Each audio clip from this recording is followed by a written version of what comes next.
아버지와 다른 아들 이런 제목으로 사무엘상 14장 1절에서 23절 말씀을 함께 나누겠습니다. 우리말에 부전자전이라는 말이 있습니다. 잘 아시죠? 아버지의 모습을 자식이 닮고 또 아버지와 아들이 닮아간다 하는 뜻입니다.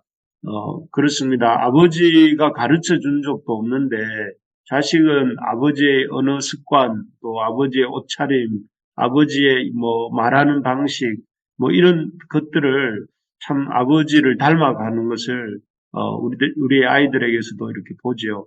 얼마나 잘 닮는지 참 때로는 저런 건 안 닮았으면 좋겠다 싶은데도 닮는 것을 보면 참 무서울 정도입니다. 그렇기 때문에 하나님 앞에서 자식을 잘 키우고 싶다면 모든 사람이 잘 키우고 싶은데 우리들 자신이 그 아버지 자신이 하나님 앞에 서서 믿음으로 잘 살아야 한다 하는 생각을 하게 됩니다. 아이가 찬양을 잘하는 아이가 되기를 원한다면 먼저 자신이 찬양을 열심히 해야겠죠. 또 아이가 교회를 사랑하고 또 교회를 아끼는, 교회에 헌신하는 아이가 되기를 원한다면 아버지 자신이 먼저 믿음으로 살아가는 본을 보이는 것이 우리의 자녀들이 하나님의 교회를 사랑하는 아이로 자라가게 하는 길인 줄 믿습니다.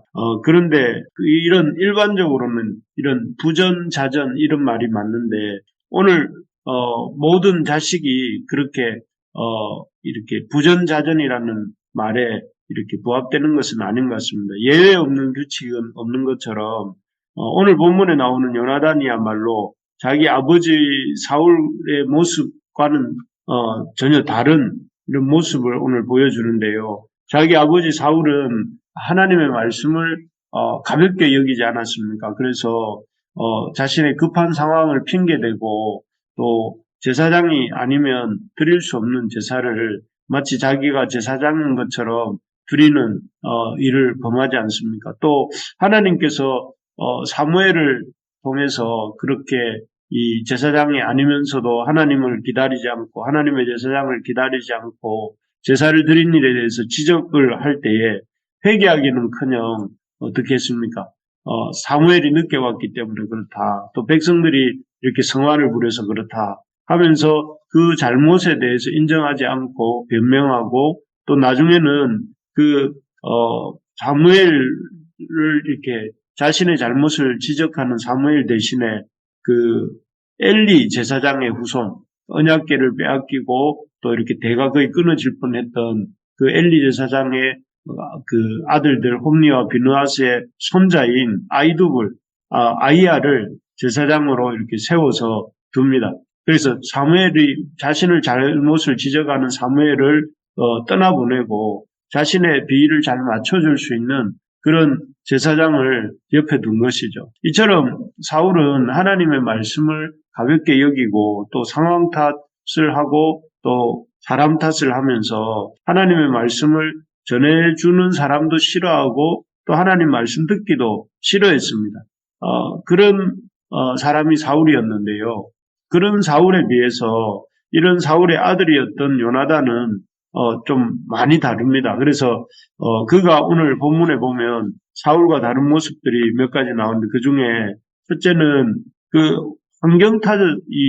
사울의 아들 요나단은 사람 탓이나 환경 탓을 하지 않고 하나님을 바라보는 사람이었습니다. 그래서 6절을 한번 보면요. 이렇게 되어 있습니다. 요나단이 자기 병기든 소년에게 이르되 우리가 이 할례 없는 자들의 부대에게로 건너가자. 여호와께서 우리를 위하여 일하실까 하노라. 여호와의 구원은 사람의 많고 적음에 달리지 아니하였느니라. 이렇게 말을 합니다. 여기에 보면 요나단이 자신의 병기 맡은 소년에게 블레셋 군대를 기습하러 가자고 하는데요. 그 전에 이제 하는 말이 여호와께서 우리를 위하여 일하실 것이다. 이렇게 말을 합니다. 여호와가 우리를 위하여 일하실까 하노라. 여호와의 구원은 사람이 많고 적음에 달리지 아니하였다. 이렇게 말을 합니다. 비록 적은 수라 할지라도 또 자신과 자신의 병기 맡은 자 두 사람뿐이라 할지라도 하나님께서 함께 하시면 이 전쟁에서 놀랍게 역사하셔서 승리케 해주실 것을 믿었기 때문에 그렇죠. 그래서 요나단은 용감하게 자기와 자기의 병기 맡은 소년 그 사람과 두 사람이 이렇게 이 블레셋 진영으로 올라가게 됩니다. 실제로 나중에 이러한 요나단의 믿음, 하나님의 구원이 사람의 많고 적음에 있지 않고 적은 사람이라 하더라도 하나님이 함께 하시면 승리케 하신다 하는 그 믿음이 이렇게 이 사실로 드러나게 되죠. 그래서 블레셋을 이기고 이스라엘이 승리하게 되는 이런 놀라운 결과를 가져오는데요. 지금도 하나님께서는 이렇게 참 요나단과 같이 믿음을 가지고 또 믿음으로 도전하고 또 나아가는 사람들을 통해서 하나님께서 놀랍게 역사하시는 줄 믿습니다. 그래서 오늘날 참 하나님은 어떤 사람을 찾으시고 계시는가? 그 하나님을 더 믿고 환경이나 상황이 아니라 하나님을 믿고 나아가는 그런 사람들을 통해서 오늘날도 놀랍게 역사하시는 줄 믿습니다. 그래서 우리가 가져야 될 믿음이 상황이나 환경이 아니라 주님을 바라보는 믿음을 가지고 지금 시대도 어렵다 하고 상황도 어렵다 하지만 이런 때일수록 우리가 더욱더 하나님을 의지하고 믿음으로 나아가는 우리 교회 또 우리 성도님들 되시기를 주님 이름으로 간절히 소망합니다. 두 번째로 이 요나단은 이 하나님의 상황보다는 하나님을 바라봤다면 두 번째로는 형식적인 제사보다 하나님의 표징을 구했습니다. 우리 다 같이 10절을 같이 한번 읽어볼까요? 10절 말씀 우리 한번 읽어봅시다. 10절입니다. 시작.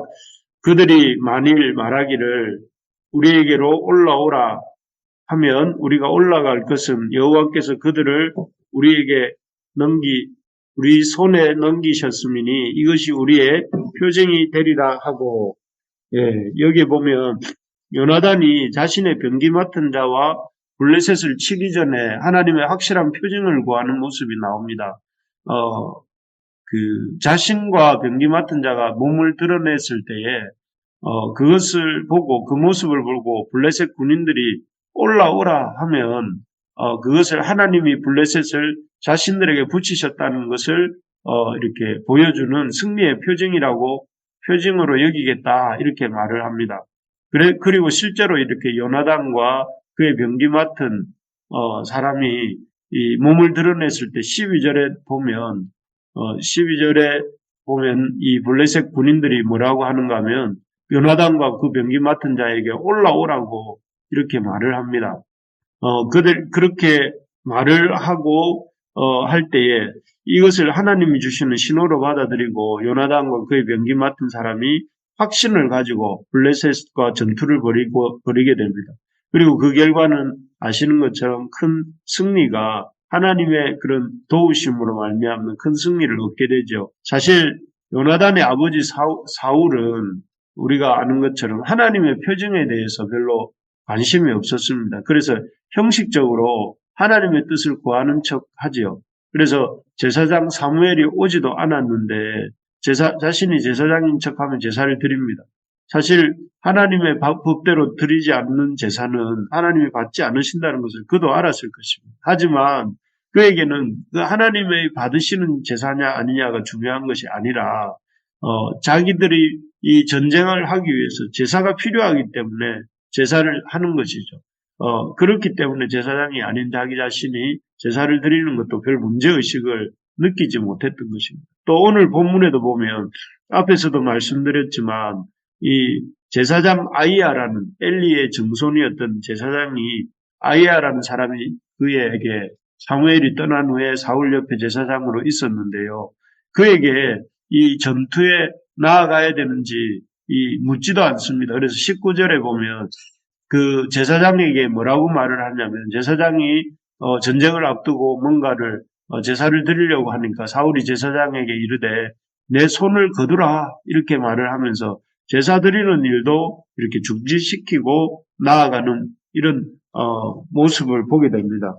마음에 안 내키면 이 사울은 제사도 이렇게 생략해버리는 이런 모습을 볼 수가 있습니다. 그래서 제사가 필요하다고 생각하면 자기 임의로 드리고 또 제사가 필요 없다고 생각하면 그 절차도 생략해버리는 사람이 사울이었습니다. 하지만 요나단은 이런 간절함을 가지고 하나님의 표징을 구합니다. 그래서 하나님의 표징이 있고 난 후에야 실제로 전투에 돌입하고 있는 것이죠. 비록 거창한 형식은 없었지만 이 요나단은 진심으로 하나님의 뜻을 중요하게 생각하고 있었습니다. 그래서 하나님의 뜻을 물었고, 그리고 하나님의 뜻이 이렇게 뜻을 알게 된 후에는 이 목숨을 걸고, 사실 2명이 그 많은 36,000명이나 되는 블레셋 진영으로 뛰어드는 일은 목숨을 걸어야 되는 일이지 않겠습니까? 그럼에도 불구하고 그 둘은 목숨을 걸고 그 뜻에 순종하는 이런 모습을 보여줍니다. 이렇게 하나님의 뜻을 중요하게 여기는, 그리고 하나님의 뜻을 확인하고자 시간을 들이고 또 하나님 앞에 나아가는 이런 요나단의 태도야말로 우리가 배워야 될 태도인 것입니다. 그래서 하나님의 뜻을 사울처럼 구하는 척만 하지 말고, 또 이 하나님의 뜻이 있든 없든 자신의 뜻대로 행하는 사람이 되지 말고 간절하게 하나님의 뜻을 알고자 힘쓰는 저와 우리 부르심의 교회 식구들이 되기를 간절히 소망합니다. 그래서 하나님께서 참 무엇을 원하시는지, 또 하나님의 뜻이 무엇인지를 알고자 힘쓸 때에 우리도 참 이렇게 하나님의 귀한 역사를 보게 될 것인데요. 우리가 참 요나단보다 더 이렇게 이 요나단만큼 이렇게 하나님의 뜻을 구하는 사람이 되고자 할 때에 우리가 염두에 둬야 될 분이 우리 주님이십니다. 우리 주님은 겟세마네에서 이렇게 기도하셨습니다. 아버지, 내 뜻대로 마옵시고 아버지의 뜻대로 하여 주옵소서 하면서 그 당신의 뜻을 내려두고 아버지의 뜻을 구하기 위해서 간절하게 기도하셨던 그 주님처럼 우리가 우리 삶의 여러 가지 문제들을 놓고 그냥 우리 생각으로 처리해가는 것이 아니라, 그 문제를 빨리 풀어버리고 끝내려고 하는 것이 아니라 하나님의 뜻이 무엇인지, 하나님이 어떻게 우리가 하기를 원하시는지를 열심히 묻고 또 주님이 주시는 응답을 얻고, 또 그래서 그 말씀대로 살아가는 우리 모두가 되기를 간절히 기도합니다. 오늘 말씀을 맺겠습니다. 요나단은 여러 가지 면에서 아버지 사울과 다른 아버지를 닮지 않은 그런 아들이었습니다. 먼저는 그는 무엇보다 하나님의 어떤 불리한 상황 속에서도 하나님만 바라보는, 상황 탓, 환경 탓하지 않고 하나님을 바라보는 사람이었습니다. 또 두 번째로는 그는 하나님의 뜻을 간절히 구하는, 하나님을 형식적으로 믿는 사람이 아니라 하나님의 뜻을 간절히 구하고 하나님의 뜻을 쫓아 살아가는 그런 사람이었습니다. 우리가 다 이와 같이 요나단과 같은 믿음을 가지고 살아가는 우리 모두가 되기를 소망합니다. 그래서 우리의 삶의 문제 속에서 하나님을 바라보고 하나님의 뜻을 구하며 하나님의 뜻대로 순종하는 우리 모두가 되어서 이런 하나님이 이루시는 놀라운 구원을 경험하는 우리가 되기를 간절히 소망합니다.